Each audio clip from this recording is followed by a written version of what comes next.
వేదికను అలంకరించిన రాష్ట్ర ముఖ్యమంత్రి వర్యులు శ్రీ రేవంత్ రెడ్డి గారికి, అలాగే పార్లమెంట్ సభ్యులు విశ్వేశ్వర్ రెడ్డి గారికి, అలాగే మా గ్లోబల్ స్టార్ రామ్ చరణ్ గారికి,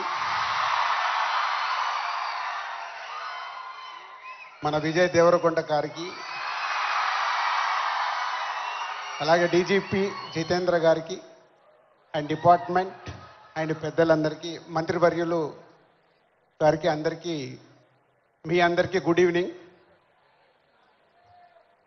సీఎం రేవంత్ రెడ్డి గారితో ఒకరోజు నేను ఫ్లైట్లో వైజాగ్ నుంచి హైదరాబాద్ జర్నీ చేస్తున్నాను. ఆ రోజు ఎందుకో రేవంత్ రెడ్డి గారు నాతో ఒక మాట చెప్పారు, తెలంగాణ రాష్ట్రంలో డ్రగ్స్ లేకుండా చేయాలి అని.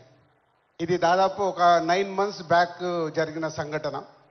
అంటే సీఎం గారికి ఆ రోజు చాలా డీటెయిల్గా, అంటే చిన్నపిల్లల వరకు ఈ డ్రగ్స్ వెళ్ళడం వల్ల మన ఫ్యూచర్ ఎలా ఉండబోతుంది, దాన్ని నిర్మూలించాలంటే అందరం కంకణం కట్టుకోవాలని ఆ రోజు చెప్పడం జరిగింది. ఈరోజు నేను ఈ కార్యక్రమంలో పాల్గొన్నందుకు నా వంతుగా నేను ఓట్ తీసుకుంటున్నాను. నేను కానీ, నా కుటుంబ సభ్యులు కానీ, నా స్నేహితులు కానీ, నాకు తెలిసిన వారు ఎవరు కానీ డ్రగ్స్ తీసుకోకుండా నేను చేయగలుగుతాను. అలాగే నాలాగే మీరు అందరు ఓట్ తీసుకుంటే ప్రతి కుటుంబంలో, మన తెలంగాణ రాష్ట్రం మొత్తం డ్రగ్స్ లేకుండా చేయగలుగుతాం. రెడీయా మీరు? ఇలాంటి అవేర్నెస్ మనకి ఈరోజు అవసరం. ఈ మధ్య మలయాళం ఫిలిం ఇండస్ట్రీలో కూడా ఒక నిర్ణయం తీసుకున్నారు. ఆ ఇండస్ట్రీలో ఎవరన్నా డ్రగ్స్ తీసుకున్నట్టు తెలిస్తే ఆ సినిమా ఇండస్ట్రీ, మలయాళం ఇండస్ట్రీ నుంచి బహిష్కరిస్తామని.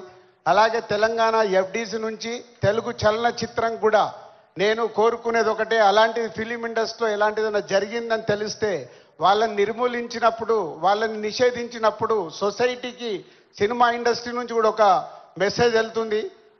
ఎఫ్డీసీ నుంచి డెఫినెట్గా ఫిలిం ఇండస్ట్రీలో మాట్లాడి తెలుగు సినిమాలో కూడా అది పాటించేలాగా చేస్తాం. సో ఇది మన కర్తవ్యం. మన అందరం ఓట్ తీసుకొని చేయగలిగినప్పుడు సీఎం గారు కోరుకుంటున్నట్టుగా, డిపార్ట్మెంట్ కోరుకుంటున్నట్టుగా ముందు మన రాష్ట్రాన్ని డ్రగ్స్ లేని రాష్ట్రంగా చేయగలుగుతాం. Thank you.